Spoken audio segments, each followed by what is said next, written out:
Hi everyone, আসসালামু আলাইকুম। আশা করি সবাই ভালো আছেন। আজকে আমরা ডেইলি স্টারের বড় বড় ইংরেজি বাক্যগুলোকে বাংলায় ভেঙে ভেঙে অনুবাদ করে দেখাবো। তো চলুন ভিডিও শুরু করা যাক। সো গাইস, আজকের হেডলাইনটি হচ্ছে আনপেইড ডিউটিস, অর্থাৎ অপরিশোধিত যে শুল্ক বা কর।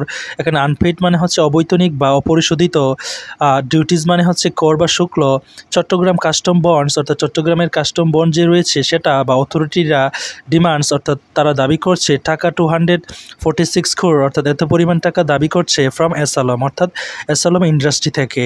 আশা করি বুঝতে পেরেছেন। নেক্সট, এখানে সাবহেডলাইনটি লক্ষ্য করুন। আস্ক অর্থাৎ বলেছে বা জিজ্ঞাসা করেছে এসালম রিফাইন্ড সুগার ইন্ডাস্ট্রি, অর্থাৎ এই ইন্ডাস্ট্রিকে টু এক্সপ্লেইন অর্থাৎ ব্যাখ্যা করতে বন্ড মিসইউজ, অর্থাৎ এখানে বন্ড মানে হচ্ছে লিগ্যাল এগ্রিমেন্ট আর মিসইউজ মানে হচ্ছে অপব্যবহার, অর্থাৎ তারা যে বন্ডের যে অপব্যবহার করেছে সেটার এক্সপ্লেনেশন জানতে চাওয়া হয়েছে।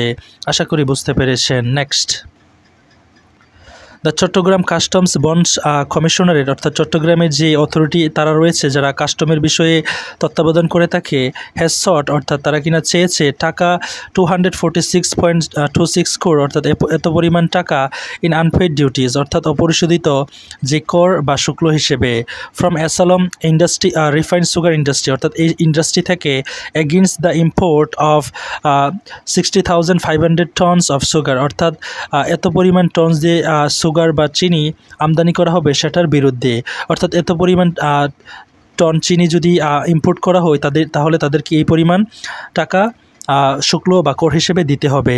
আশা করি বুঝতে পেরেছেন। নেক্সট, দ্য এসালম গ্রুপ কনসার্ন, অর্থাৎ এসালম গ্রুপ যে প্রতিষ্ঠান রয়েছে হ্যাড রিলিজড, অর্থাৎ তারা প্রকাশ করেছে দ্য র সুগার আন্ডার বন্ড ফ্যাসিলিটি, অর্থাৎ র সুগার যে কাঁচা সুগার রয়েছে আন্ডার বন্ড ফ্যাসিলিটি, অর্থাৎ বন্ড ফ্যাসিলিটির অধীনে without paying any customs duty, অর্থাৎ কোনো কাস্টম ডিউটি প্রদান করা ছাড়াই অন দ্য কন্ডিশন, এই শর্তে যে the custom duty will be paid, অর্থাৎ কাস্টম ডিউটি বা শুল্ক কী করা হবে, প্রদান করা হবে when the goods are shifted, যখন কিনা মালামাল শিফট করা হয় বা স্থানান্তর করা হয় from the companies bonded warehouse, অর্থাৎ কোম্পানির যে বন্ডেড ওয়ারহাউস বা গুদামঘর রয়েছে সেখান থেকে।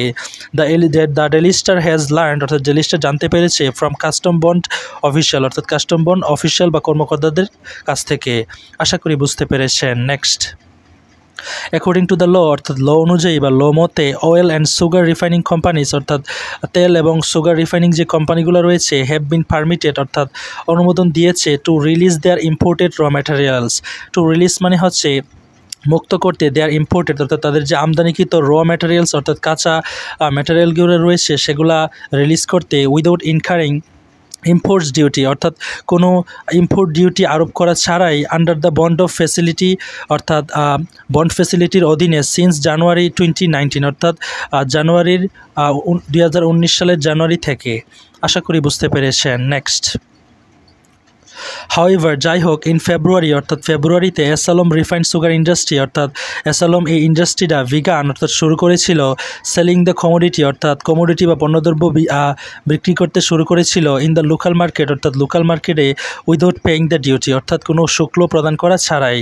আশা করি বুঝতে পেরেছেন। Next, as per the law, অর্থাৎ ল অনুযায়ী বা ল মতে no goods can be marketed, অর্থাৎ কোনো এখানে শব্দটা আসলে হবে গুডস, একটা এস যোগ করতে হবে, ক্যান বি মার্কেটেড, অর্থাৎ কোনো পণ্য বা মালামালি মার্কেট স্থানান্তর করা যাবে না উইদাউট পেইং কাস্টম ডিউটি, অর্থাৎ কাস্টম ডিউটি প্রদানকৃত ছাড়া।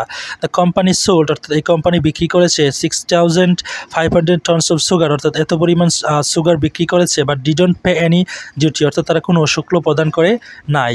MD Mizanur Rahman, joint commissioner of custom bond commissionerate, অর্থাৎ মিজানুর রহমান যিনি কিনা সহকারী কমিশনার কাস্টম বন্ড কমিশনারেটের Chittagong told the Daily Star, অর্থাৎ চট্টগ্রামের তিনি কিনা ডেইলি স্টারকে সেটা জানিয়েছে।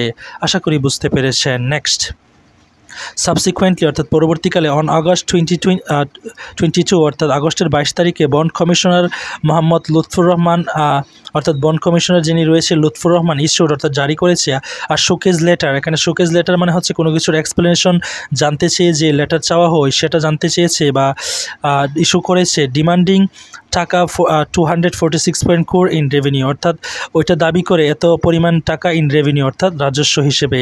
আশা করি বুঝতে পেরেছেন। নেক্সট, দ্য বন্ড কমিশনারেট অর্থাৎ বন্ড কমিশনারেট উইল ইনিশিয়েট অর্থাৎ আরম্ভ করবে লিগ্যাল প্রসিডিংস অর্থাৎ বৈধ যে প্রসিডিং বা কার্যক্রম রয়েছে টু রিকভার পুনরুদ্ধার করতে দ্য ডজ রেভিনিউ অর্থাৎ যে রেভিনিউগুলো প্রদান করা হয় না ডজ করা হয়েছে সেগুলার পুনরুদ্ধারের জন্য ইফ দ্য কোম্পানি যদি এই কোম্পানি ফেলস অর্থাৎ ব্যর্থ হয় to provide a satisfactory response অর্থাৎ স্যাটিসফ্যাক্টরি বা সন্তোষজনক একটা রেসপন্স বা প্রতিক্রিয়া প্রদান করতে যদি তারা ব্যর্থ হয় অর পেস এবং পরিশোধ করতে দ্য ডিউটি অর্থাৎ শুল্ক উইথিন 15 days অর্থাৎ 15 দিনের মধ্যে। আশা করি বুঝতে পেরেছেন। নেক্সট, মিনওয়াইল এদিকে দ্য রেভিনিউ অথরিটি অর্থাৎ রেভিনিউ যে অথরিটি রয়েছে ইজ প্ল্যানিং তারা প্ল্যান করতেছে বা পরিকল্পনা করতেছে টু রিভিউ অর্থাৎ পর্যালোচনা করছে করতে অল ইম্পোর্ট অ্যান্ড সেলস অর্থাৎ সকল ইম্পোর্ট এবং সেলসের বিষয়ে ডাটা ফ্রম 2019 অর্থাৎ 2019 সাল থেকে টু ডিটারমিন অর্থাৎ নির্ধারণ করতে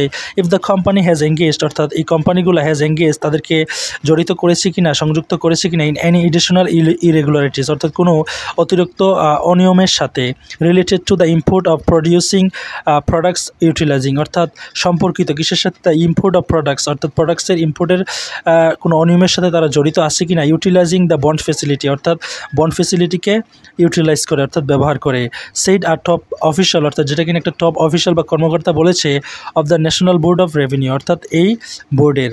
আশা করি বুঝতে পেরেছেন। নেক্সট, অন অগাস্ট 20 অর্থাৎ অগাস্টের 20 তারিখে চট্টগ্রাম কাস্টমস অর্থাৎ চট্টগ্রামের যে কাস্টম রয়েছে এক্সাইজ অ্যান্ড ব্যাট কমিশনারের এবং এক্সাইজ শুল্ক এবং ব্যাট কমিশনের যারা রয়েছে another wing of the NVR যারা কিনা অ্যানাদার উইং অর্থাৎ অন্য শাখা অফ দ্য এনবিআর অন্য একটি শাখা ফর্মড অর্থাৎ গঠন করেছে 4 অডিট টিমস অর্থাৎ 4 অডিটের একটা টিম গঠন করেছে টু ইনভেস্টিগেট অর্থাৎ তদন্ত করতে দ্য বিজনেস অপারেশনস অর্থাৎ বিজনেস কার্যকলাপ অ্যান্ড ট্রানজ্যাকশন এবং লেনদেনগুলোকে ইনভেস্টিগেট বা তদন্ত করতে অফ 18 কোম্পানিজ অর্থাৎ 18টি কোম্পানির উইথিন দ্য অ্যাসালম গ্রুপ অর্থাৎ অ্যাসালম গ্রুপের সাথে সংযুক্ত বা এর ভিতরে কাজ করে এরকম 18টি কোম্পানির লেনদেন বা বিজনেস অপারেশনের বিষয়ে। আশা করি বুঝতে পেরেছেন। Next, the team have been directed অর্থাৎ এই টিম ডিরেক্টেড করেছে বা পরিচালনা করেছে টু রিভিউ পরিচালনা করতে all types of financial transaction সকল ধরনের ফাইন্যান্সিয়াল যে লেনদেনগুলো রয়েছে পারচেস সেল রেকর্ডস এবং পারচেস সেল যে রেকর্ডগুলো রয়েছে সেগুলোর বিষয়ে অফ দ্য লাস্ট 5 years অর্থাৎ গত 5 বছরের স্টার্টিং ফ্রম 2019 অর্থাৎ যেটা কিনা শুরু হবে 2019 সাল থেকে। আশা করি বুঝতে পেরেছেন। নেক্সট, আর ডিটেল রিপোর্ট অর্থাৎ একটা বিস্তারিত রিপোর্ট বা প্রতিবেদন উইল বি প্রিপেয়ার্ড অর্থাৎ প্রস্তুত করা হবে and submitted by the teams এবং টিম কর্তৃক সাবমিট বা জমা দেওয়া হবে উইথিন দ্য নেক্সট 30 days অর্থাৎ আগামী 30 দিনের মধ্যে উইথ দ্য অ্যাসিস্ট্যান্স অর্থাৎ ওই সহায়তায় অফ 20 কাস্টম অফিসিয়ালস অর্থাৎ 20 কাস্টম অফিসিয়াল তাদের সহায়তায়। আশা করি বুঝতে পেরেছেন। Next, Subrata Kumar Bhowmik executive director of S Alam group অর্থাৎ তিনি হচ্ছে এক্সিকিউটিভ ডিরেক্টর অর্থাৎ কর্মনির্বাহী পরিচালক বা director of the S Alam group অর্থাৎ অ্যাসালম গ্রুপের অ্যান্ড মোহাম্মদ আক্তার হোসেন এবং Mohammad Akter Hossain general manager corporate অর্থাৎ তিনি হচ্ছে general manager could not be reached for comment অর্থাৎ তাদের সাথে যোগাযোগ করা হয় নাই ফর কমেন্ট অর্থাৎ তাদের মন্তব্যের জন্য। আশা করি বুঝতে পেরেছেন। Next, so guys, that's all for today. Thank you so much for watching my video till the very end, and if you guys are new over here in my YouTube channel, don't forget to subscribe to my channel, and if you guys support me a lot, I can ensure that I can make numerous videos within a very short time so that you guys can improve your English. At the same time, you can make yourself a great speaker in English.